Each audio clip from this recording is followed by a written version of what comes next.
자, 여러분, 웨스트민스터 표준문서라고 하면 보통 뭐가 떠오르시나요? 도서관 구석에 꽂혀 있는 먼지 뽀얗게 쌓인 옛날 책? 사실 저도 예전엔 그렇게 생각했거든요. 그런데 오늘 이 시간, 이 문서들이 왜 단순한 과거의 유물이 아니라 오늘날 우리 영적 성장을 위한 엄청나게 실용적인 로드맵인지 그 진짜 가치를 함께 파헤쳐 보겠습니다. 본격적인 이야기에 앞서서 한번 상상해 볼까요? 만약 여러분이 완전 백지상지에서 한 국가나 사회를 성경적 원리 위에 완벽하게 다시 세워야 한다면 도대체 뭐부터 시작하시겠어요? 막막하죠? 사실 바로 이 거대하고도 막막한 질문이 17세기 영국 사회가 맞닥뜨렸던 가장 큰 도전이었습니다. 당시 영국의 청교도들은 절대 흔들리지 않는 하나님 중심의 사회를 세우고 싶어 했어요. 그러려면 개인부터 가정, 교회까지 도대체 어떤 기초 위에 서야 하는지 명확한 설계도가 필요했겠죠. 그 치열한 고민 끝에 탄생한 게 바로 이 웨스트민스터 표준문서들입니다. 한마디로 신앙을 세우기 위한 완벽하고 포괄적인 마스터 플랜인 셈이죠.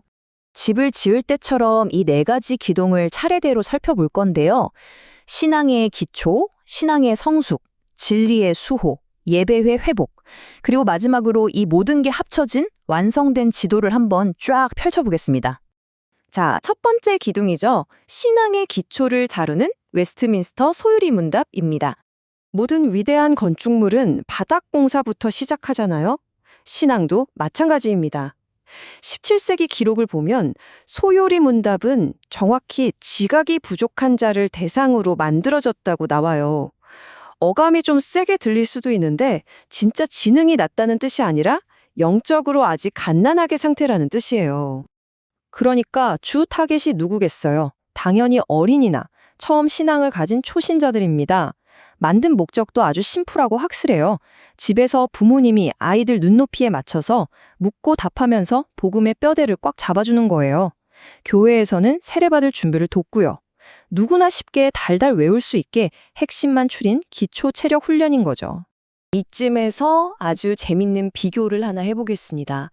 방금 보신 소요리 문답이 소화하기 쉬운 영적 이유식이라면 이제 우리가 살펴볼 대요리 문답은 꼭꼭 씹어 먹어야 하는 단단한 고기입니다.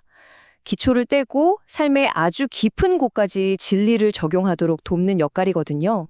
그럼 바로 이어서 두 번째 기둥, 신앙의 성숙 단계인 대요리 문답으로 넘어가 보겠습니다. 대요리 문답은 시작부터 전제가 다릅니다.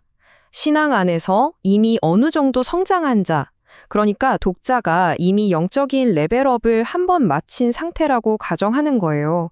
단순히 지식을 아는 걸 넘어서 좋아, 그럼 이제 현실에서 어떻게 살 건데 하고 묻는 사람들을 위한 실전 가이드북입니다. 그래서 타겟 자체가 장년 성도들이나 교회를 이끄는 목회자들입니다. 스케일도 방대해지고요. 특히 눈여겨볼 게 10계명 파트인데 이 복잡한 세상 속에서 도대체 어떻게 거룩함을 유지하며 살아남을 건지를 엄청 치열하게 다룹니다. 목회자들한테는 설교를 준비할 때 절대 벗어나면 안 되는 튼튼한 뼈대가 되어 주었죠. 개인이 어느 정도 성장했다면 이제 시선을 넓혀야겠죠. 세 번째 기둥, 진리를 수호하는 웨스트민스터 신앙고백서입니다. 건축에 비유해 볼까요? 신앙고백서는 우리가 속한 이 공동체를 지키는 튼튼한 울타리입니다. 요리문답처럼 묻고 답하는 형식이 아니라 우리 교회는 이 성경적 진리를 믿습니다 하고 세상에 딱 못 박아 선포하는 공적 선언문인 거죠. 이상한 가르침이나 이단으로부터 교회를 막아내는 필수 방어막이었어요. 여기서 정말 중요한 핵심 포인트가 하나 있는 게요. 바로 주 대상이 교회를 이끄는 리더들이었다는 겁니다. 교회 장로나 집사, 신학자 같은 직분자라면 이 고백서 내용을 뼛속까지 이해하고 100% 동의해야만 했어요. 그래야 교회가 흔들림 없이 바른 길로 갈 수 있다고 믿었기 때문이죠. 완전 진리를 지키는 최전선이었던 겁니다. 드디어 이 영적 여정의 하이라이트입니다. 네 번째 기동, 예배의 회복을 다루는 웨스트민스터 예배모범입니다. 사실 앞서 말한 모든 훈련과 배움의 최종 목적지는 결국 예배거든요. 당시의 청교도들은 딱 정해진 형식대로만 읽는 고정된 기도문 방식을 과감하게 거부했습니다. 그저 습관처럼 드리는 껍데기 예배가 아니라 오직 성경에 근거해서 영과 진리로 살아 숨쉬는 진짜 예배를 세우고 싶었던 거예요. 그래서 이 예배 모범이 뭐냐? 목회자들한테는 성경적인 예배 순서와 방향을 알려주는 아주 실용적인 디렉터리였고요.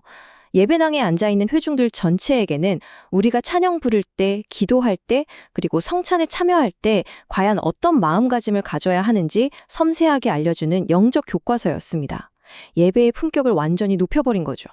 자, 그럼 이제 흩어진 퍼즐 조각들을 다 맞춰볼까요? 5번째, 영적 성장의 완성된 지도를 보겠습니다.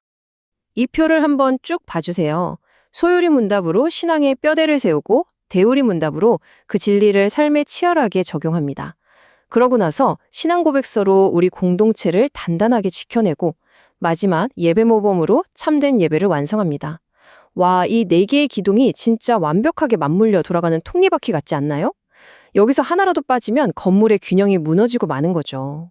그런데 여러분, 여기서 절대 놓치면 안 되는 엄청난 사실이 하나 있습니다.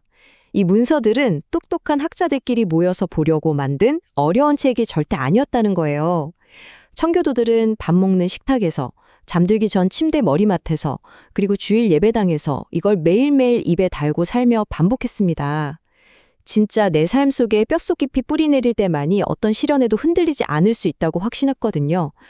자, 이제 마지막으로 우리 스스로에게 아주 솔직한 질문을 한번 던져볼까요? 이 거대한 영적 로드맵 위에서 지금 내 신앙의 현주소는 어디쯤일까요? 아직 기초 체력을 다지는 중인가요? 아니면 삶 속에서 치열하게 진리를 깎고 다듬는 성숙의 단계인가요? 17세기에 만들어진 이 지혜로운 청사진이 오늘날 여러분의 신앙 여정에도 아주 확실하고 밝은 이정표가 되기를 바라며 오늘 해설은 여기서 마무리하겠습니다. 감사합니다.